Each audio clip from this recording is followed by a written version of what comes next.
Now, wait a minute. Hold up. Wait. Yeah. Y'all ain't got love for Mike? Hold on. Hold on. Y'all ain't got love for Michael Jackson? Y'all ain't got love for Michael Joseph Jackson? Then why the last video only got 66 views? Welcome to Michael Jackson. I'm just playing. I'm just kidding. What's up? I'm Lawrence Hicks-Wilson. Welcome to my channel. If this is your first time, welcome back to my channel. If this isn't your first time, I'm Lawrence, and we're gonna talk about Michael Jackson, if you can tell by that intro. Michael Jackson, specifically his album Invincible, which was it's really a great album. I want to quickly run through it because I don't want to take up all y'all time, and plus I have to meet with family. I promised my family. So let's talk about it. I want to know what y'all favorite songs are. I know what my favorite songs is, and if you can't tell, that is the original Invincible website. You know how I do. I can't tell you where I got that from. But stay tuned. I'll tell you what my favorite songs are. We'll run through these songs real quick and we'll talk about this amazing Michael Jackson era. Which album number is this? Where my MJJ fans at? Okay. Let's get into it. Don't ever doubt you'll be someone. Always go for what you want. Get up and put your purpose on. Get up, feel the sunshine on your face. Believe that you deserve it all. Put in the work and you will end up far. This is my show and tell. So tell me, are you ready to get it on? So tell me, yeah. So tell me, are you ready? So tell me, are you ready for me? So tell me, are you ready? Tell me, are you ready? And y'all see Michael's website. Why do it look very similar to the Fatty Girl video? Like, I know I'm not tripping. Don't that? And then he mentions Michael Jackson in the video. Well, what a song. The song. The one you shake it, you rock my world. Keith Murray. That's all. See, that's all I needed. That's all the proof I needed. Welcome back. Let's talk about Michael's 10th studio album, Invincible. He started recording this album in 1997 and was finished with it by the early 2000s, 2001-ish. This album has 16 songs on here, executive produced by Michael Jackson.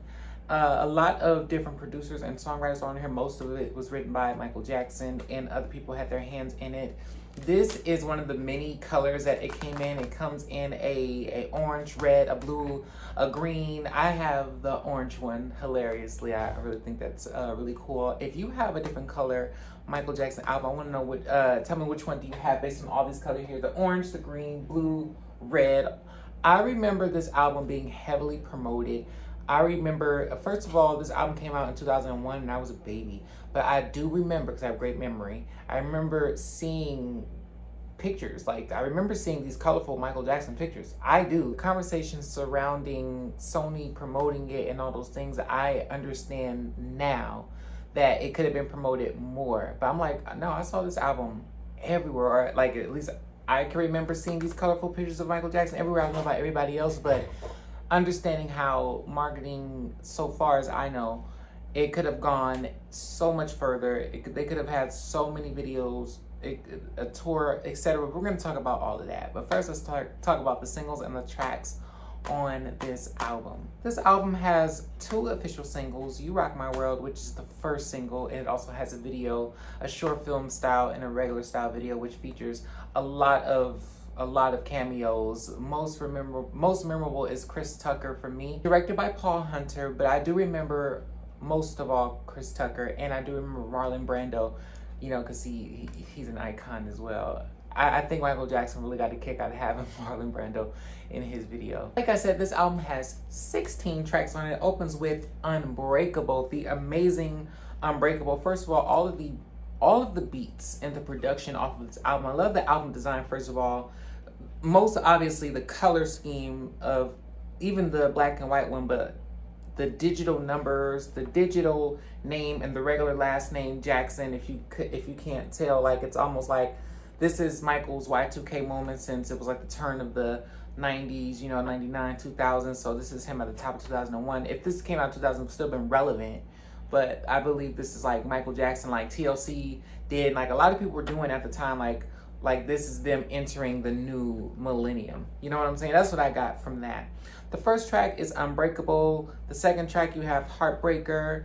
Third track Invincible. Fourth track Break of Dawn. Fifth track Heaven Can Wait. Track number 6, You Rock My World. Track 7, Butterflies. After that, 8, Speechless. Then you have track number 9, 2000 Watts. Track number 10, You Are My Life. Track number 11, Privacy. And a bunch of cool pictures of Michael. Track number 12, Don't Walk Away. Track 13, Cry. 14, The Lost Children. Track 15, Whatever Happens. Track 16, Threaten. When I was a kid, when my mom would play this album, of course I was just listening, you know what I mean? But like now I'm like, oh, I like getting Michael's impact now. I'm like, oh, I totally get it. Like she grew up off Michael Jackson. So of course, like when this album came out, I'm just in the back seat, like, you know what I mean? She's lit. She's excited. Like the You Rock My World video, all of that. She loved the song Butterflies. She played it on repeat. Man, this album was definitely something I remember her having in the car. At least to talk about it now. Unbreakable is written by Michael, produced by Rodney Jerkins, written by LaShawn Daniels, produced by Fred Jerkins and Robert Smith as well. And it features background vocals by yours truly over there in the back, not me, Brandy. And it was this Full Moon era. This was the 2001 era, to be honest. And a lot of the songs from Full Moon were recorded in 2001 and in the same studio and building in sessions at Michael Jackson. Michael Jackson was literally next door, especially after reading Brandy's Phases, which I did a video on. Check out my video on Brandy's Phases. She explained how her session was right next door to Michael Jackson and her like passing out and freaking out and meeting him. I probably would have done the same thing. But I'm just like, oh my God, like I would have been freaking out with both of them because I'm like, first of all, you're Brandy, you're Michael Jackson, but you know, but I feel like that's why people call this album the brother and sister album. More on that later. But the track Unbreakable opens up, and I really feel like this album is a cathartic album. Of course, like all of Michael's album, I do feel like Michael was getting a lot off his chest. We obviously knew Michael was dealing with a lot personally by this era and time of his career. This is probably why I was like not really familiar with him as I should have been, because they were trying to like pull him back for a multitude of reasons. Let's just start with his publishing. God bless him. But you know, this song is talking about being unbreakable from all the things he's had to put up with when it comes to the, you know, the industry, the entertainment industry, or just everything, not to crap on anything, but what he was personally dealing with, being attacked by media, paparazzi, critics, all kind of things. And it's just a song I feel like that's talking about his spirit will never be broken. And I love that. And you can hear a rap by the late Notorious B.I.G. I love that. I freaking love the Notorious B.I.G. So I'm glad that Michael used it. B.I.G. was also on Michael's History album, so check that out too. Pretty cool track. And y'all let me know if you can hear Brandy in the background. You obviously know I can. You already know where I know where she is. I can tell you where she starts singing. Yeah, so you check that track out. Track number 2 is Heartbreaker. I love the beat. First of all, everything is so digital. Everything is so like, this is the new millennium. It feels like you're on his website. That's what it, I know my ring light is like not doing it any like justice, but if you could, I wish I could zoom in so you could see it, but I'm gonna zoom in. But you see the website, right? All the different colors. If you click on different things like the photo gallery, it goes to like different stuff still, but like if you listen to his songs, it feels like the website. The songs sound like you're surfing the website. But I really like the song Heartbreaker, written by Michael Jackson, produced by Rodney Jerkins, Fred Jerkins, LaShawn Daniels, Norman Gregg, Miss Cheek. Hopefully I'm saying that correctly. But I feel like the song is talking about a beautiful girl, and he's like, I should have known better by her beauty, by the way she moved, just by the way her swag is and the way she operates. I should have known that she was going to be a heartbreaker, not really, you know, like this is her game. This is her. It's like all those girls that are like kind of like players too. You think she's real beautiful? Of course she's real beautiful, but she's real smart too. She's not really, you know, trying to settle down, but she is looking for the right guy. So she doesn't mind. She doesn't mind playing and getting taken out here, getting taken there. She might not let you on or let you in, you know what I mean? And she might just let you down because she's doing her own thing. But I feel like that's what this song is definitely talking about. Like, she plays a game with such an innocent face. I didn't know heartbreaking was her case. Her actions confessed but put me to the test. I was surprised that I was caught inside. Now she's thinking that I will never know, and she'll keep playing until I let her go. You know what I mean? Like, she knows that she's playing a game with everybody. Not playing guys, because like I feel like then the song will be a different theme, and that's a whole different thing. But it's just talking about a person that is dating and that is playing that dating game, and it's like, I'm not truly letting you all the way in, and I might just break your heart because I'm not committed to anybody. You know what I mean? No one has really shown me, you know, that, you know, I feel like the greatest love I can have is probably whatever she has to offer herself. So yeah. I really like this song. It's the title track, Invincible. We all thought, well, I thought that the song Invincible was going to be a song about him, like, I'm invincible, something like that. But no, it's more so like, this girl is so kind of stuck up. This girl, not even stuck up, let's just use a few different words. This girl is so up there. You can't even talk to her. You can't even get any time with her. None of that. Like, she's up here. She's invincible. Like, for Bump bringing the flowers, Bump anything. There's nothing. What do you do, and what can you give a girl that has everything going on? I don't know. You really have to be an interesting person because she's good. She's pretty invincible, and I feel like that's what this song is talking about, and I love it. And the rap is by Fats. Fats have like 2 raps on this album. Produced by written by Michael Jackson, the same crew, Rodney, all those folks. You know, that is the Brandy team, by the way, from Never Say Never and Full Moon. And it's just so cool to see that team produce somebody that has been there. Like, this is Michael Jackson from the Jacksons. This is the Michael Jackson. And you have like this new team who like just blew up with Brandy and Mary J. Blige and Destiny's Child with Michael Jackson now. Crazy. You know, I'm just like, I just hope lightning strikes twice. Lord, give me a chance. Give me a chance.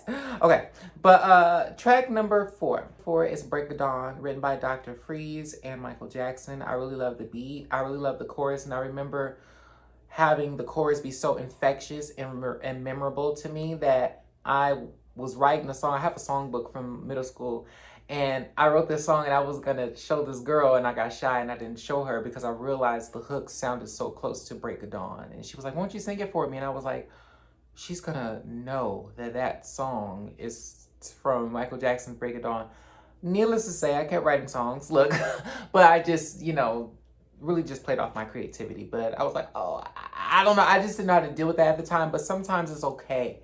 You want to kind of just play with your creativity and see where it goes. But I really like that song, Break of Dawn. The song is talking about being with somebody all day and all night and spending that special time. You know, even if you guys are just up watching movies all night. Like, I definitely would love staying up all night watching movies, sleeping over, you know, sitting on the roof of the house. You know, me and my sister, we do that for the summer. So if any friends of mine are, you know, or, you know, people that I like, maybe that'd be fun too. Heaven Can Wait, Michael Jackson, the Teddy Riley.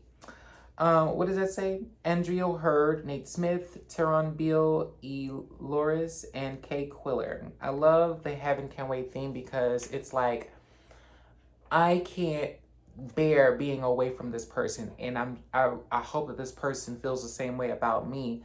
And Michael was talking about, even if the angels came to call him, literally in the lyrics, he wouldn't tell them to wait because this person has to either come with me or we have to basically die together, because no, absolutely not. Absolutely not. You know, the lyrics are very, very telling, you know. I don't know what I'd do if I can't be with you. The world could not go on. So every night I pray, if the Lord should come for me before I wake, I wouldn't want to go. That line, what would heaven be, is very telling, because he's like, what would heaven be without the person that I love being there? If my mama was listening to this song, she said, all you would need is Jesus to be there. But you know, This is a Michael Jackson album. But I get the intention. It's beautiful. It's beautiful. Like, Lord, yes, I worship you. You're my savior, but you can't have me there without my love there as well. Without the person that you lined me up destined to be with, they had to be there with me, right? You know, that's why I'd be like, Lord. Track number 6 is You Rock My World, which is the first single off the album. It's kind of like a play off of his other song. I feel like Rock With You. Check that out. I did a cover version of that. And I did a remix of it using the beat and using my own lyrics over it called Open Up Your Heart, the Rock With You mix. So check that out. But You Rock My World, it's basically when you're kind of like head over heels. You're past the love bombing stage with this person. Like, you want to be any and everywhere with this person. You can't, you know what I mean? Like, this person is consuming your thoughts.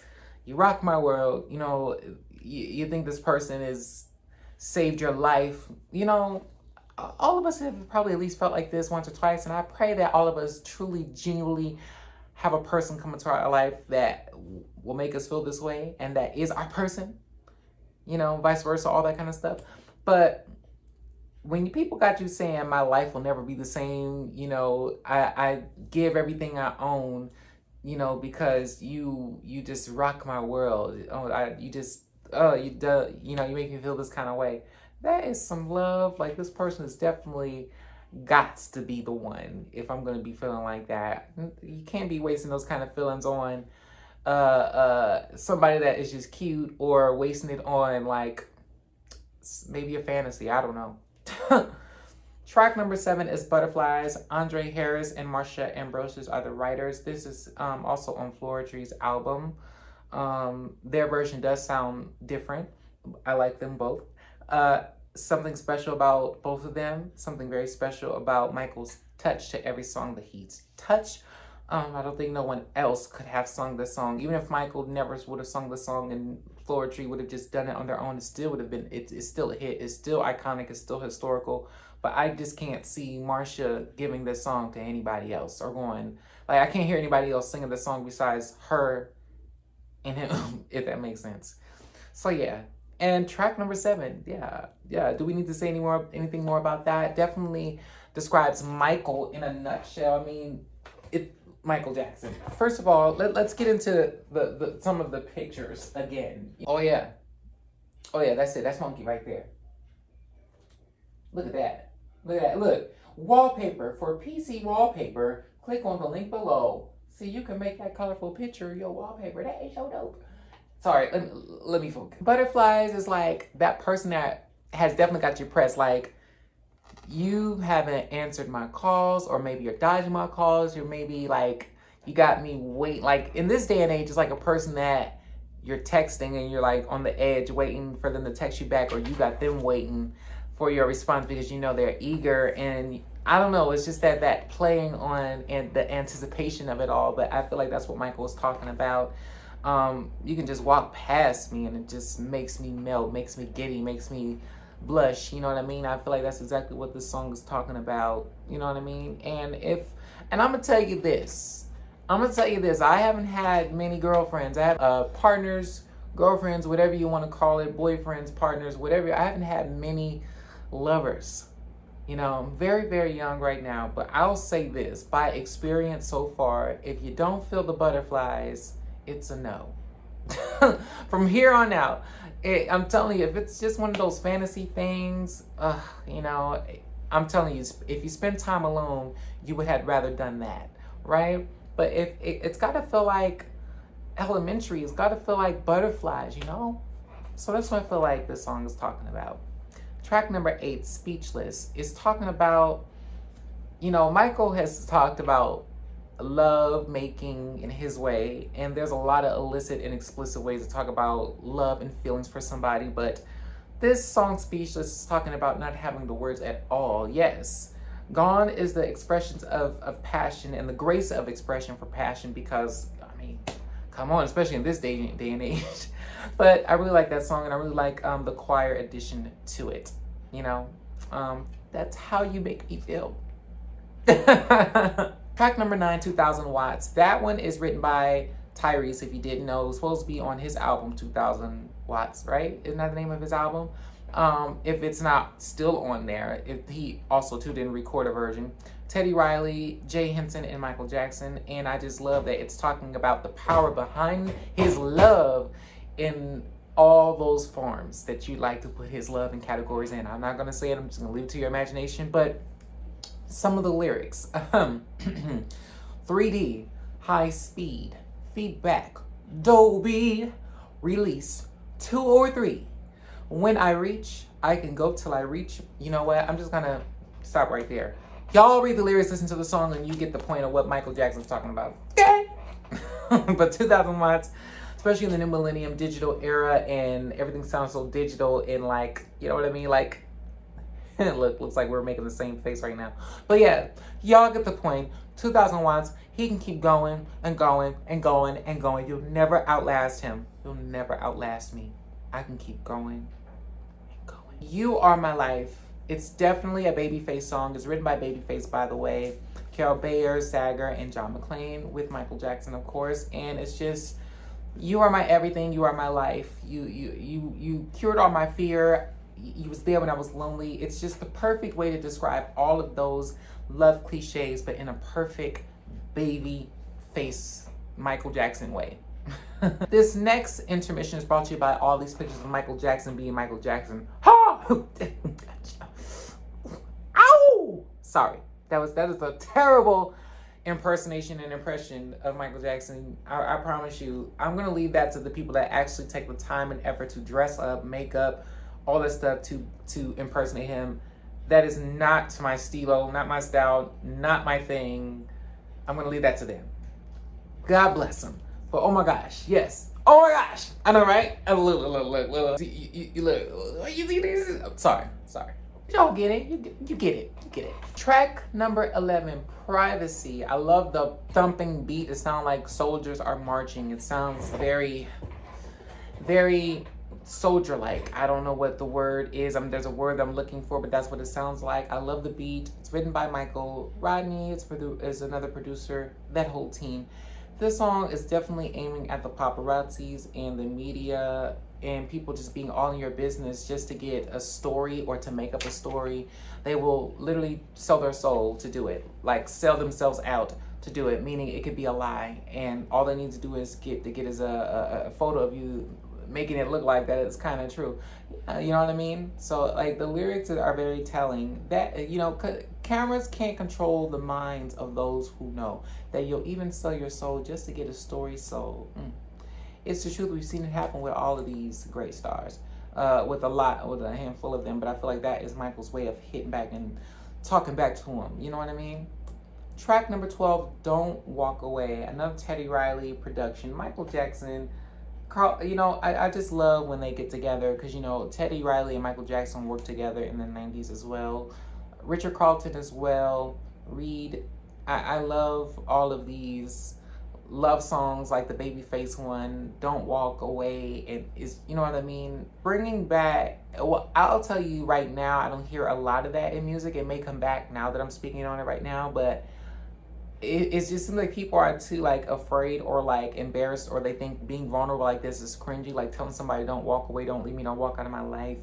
You know what I mean? I just, you know, I don't want to make you cry. I want to see you smile, all those kind of things.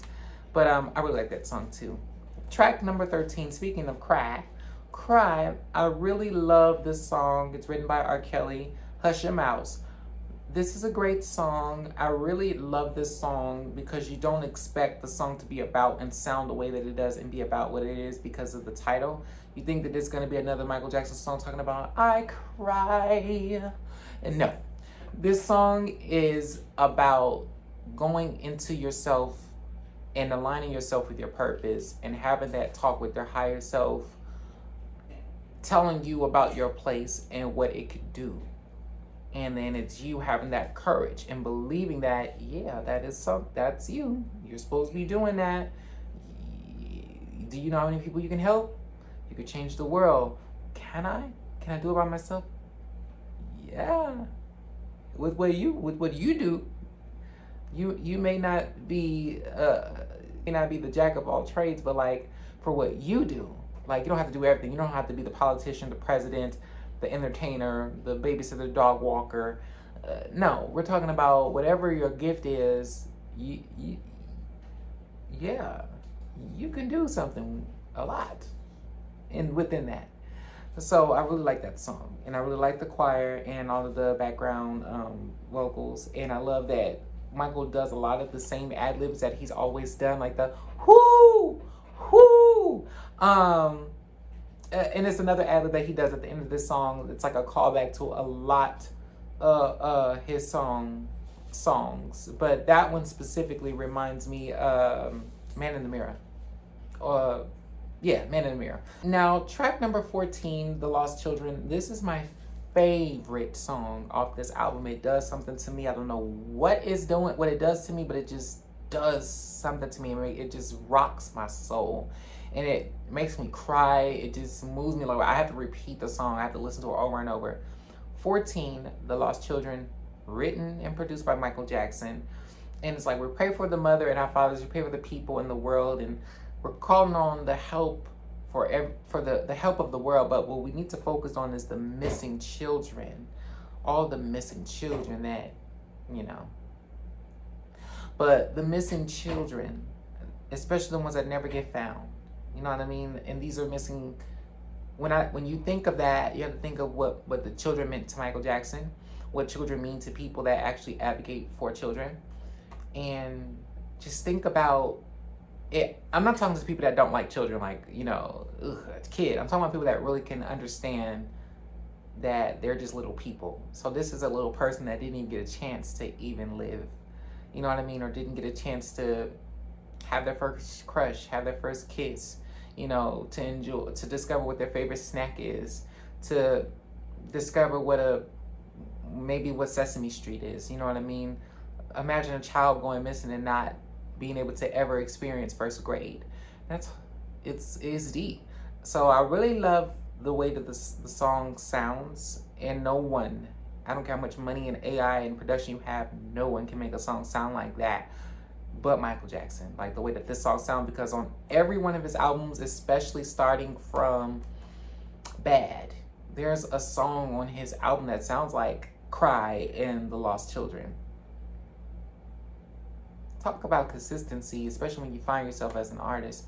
And we all know the perfectionist that he is, yeah, he definitely found himself and stuck to that. But that's why that's my song on this album, my favorite song, The Lost Children. Track 15, Whatever Happens, I love. One thing that I want to mention, I love Slash's part on Privacy.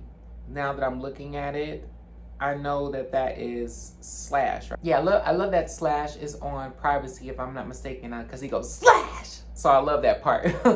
But back to Whatever Happens, I love that Carlos Santana is on here. Carlos Santana was doing this thing from Maria. I mean, just him being up under Michael Jackson, like they mixed together very well. And I wish I could have heard more collaborations from Carlos Santana. If there is more, let me know.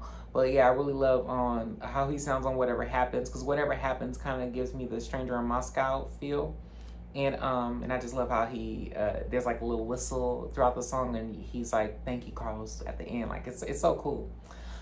Track number 16 is the final track on the album, and it's definitely about the paparazzis, the media, all of the enemies. You know, the people that want to, you know, you're this big star, so they gotta dim your light. I hated that for him. I hated it for him, but it's just basically talking about anybody that's vibrating negatively. You know, you can talk about this and apply this song to haters, anybody, because it's like you should be threatened by light. You should be threatened by me, because I'm not even doing anything to you. I'm actually operating in my purpose and operating in alignment, operating in truth and honesty, and people are going to be threatened by that, because they're going to be like, who do you think you are, Mr. Perfect? Oh my gosh, don't get me started. But I really think that is Michael Jackson's, throughout this whole album, is his way of getting back at this whole era and all of the stuff he had to go through throughout the 90s and the stuff that he actually entered in later on in the 2000s. But I'm glad that he came out a champion no matter what. You know, everything was proven not true. and I'm so glad. I love this drawing. It reminds me of the drawing in Thriller with him and Paul McCartney pulling the girl apart in the other drawings with the monsters. But this is pretty cool. You always have to like decode a Michael Jackson cover art or drawing to see like what he's trying to say or what he means, like with the symbolism, with the eye, a ladybug, a fish, love, and everything, you know, the two people facing each other. Like, you see a lot of stuff in here. I really love that. This album is so good. This is the era where not only did the 30th Michael Jackson anniversary concert special happen, where he had all of those special amazing guests, and that kicked off this era. You know what I'm saying? And because that was September 2001, so October 2001, releasing this album that went on to sell over 2 million copies and was certified 2 times platinum. It was gold before 2001 ended. So yeah, Michael was pretty disappointed though. He felt like it could have had sold more. But if this was Michael Jackson coming out like, and he never had an album before, yeah. 2 times platinum, boo. 2 times platinum, and it only really had 2 videos, but one of them he's in. The second single, Cry, had a video and a short film, but he's not in it. You know, it gives you, but it still did well. That Cry is the R. Kelly Pimp song. I love that song. You can change the world. Yeah. I can do it by myself. Yeah. Anyway, I really love that song. It wasn't as that dramatic and extra and over the top, but it's a really good song, and it definitely deserved a video, especially a video with Michael Jackson in it. And I just think all 16 of these songs are great. Not one of these are skippable, and listening to it now, I definitely get the album now. Sometimes you kind of have to like, you know, listen to it later on, and then you go, oh, aha. Before I go, I want to show y'all my Michael Jackson Thriller pop figure vinyl, because I forgot to show you guys in the Michael Jackson Off the Wall video, so check that video out too. And yes, do y'all think Brandy's Full Moon and Invincible is brother and sister albums? I absolutely think so. They are brother and sister album. They're different because these are two totally different vocalists and artists, and the uniqueness and the way that they lay their tracks, but they are absolutely more so like big brother, little sister album. You know what I mean? Because like, this is Michael Jackson. But like I said, the 30th anniversary concert, I feel like kicked this off. Then the album being released in October, having You Rock My World as the first single, with the video premiering on MTV, like a lot of his iconic videos, with Chris Tucker and Marlon Brando being in it. But this is also the album that he felt like was done wrong because Sony stopped promotion on it and he did not tour. That usually hurts albums, but if you can get a 2 times platinum album, and I don't mean like by payola or because of something bogus, something that they're doing digitally, no. I mean, yeah, at least did 2 videos, and you did some appearances and some shows, and you got a 2 times platinum album, man. I don't care what the controversy was surrounding this album, it still did not stop it. Like, I don't care what you call it. I'm not calling this album a flop. I'm not ever calling a 2 times platinum album a flop. I don't care if it didn't sell 20 million, you know, like Thriller. Like, I wasn't expecting this to be Thriller. Like, I'm sure Michael Jackson was, but any person that's not a Michael Jackson fan, I don't care what you gotta say. This is not, he don't have a flop album. Let's just do that. Every last one of them is certified. How about that? Since y'all want to play games. But I will keep talking about this. Let me stop talking about this because this album deserves so much more, and I don't feel like it gets enough love, enough attention. Y'all get into Michael Jackson Invincible. This is a great album. Track number 14 is my favorite.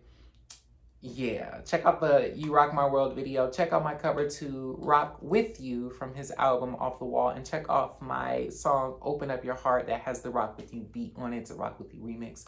Check that out too. And what do y'all think about the Michael movie? And what is your favorite song off of this amazing Michael Jackson album Invincible? And what are your core and most memorable memories from this era? All right, y'all.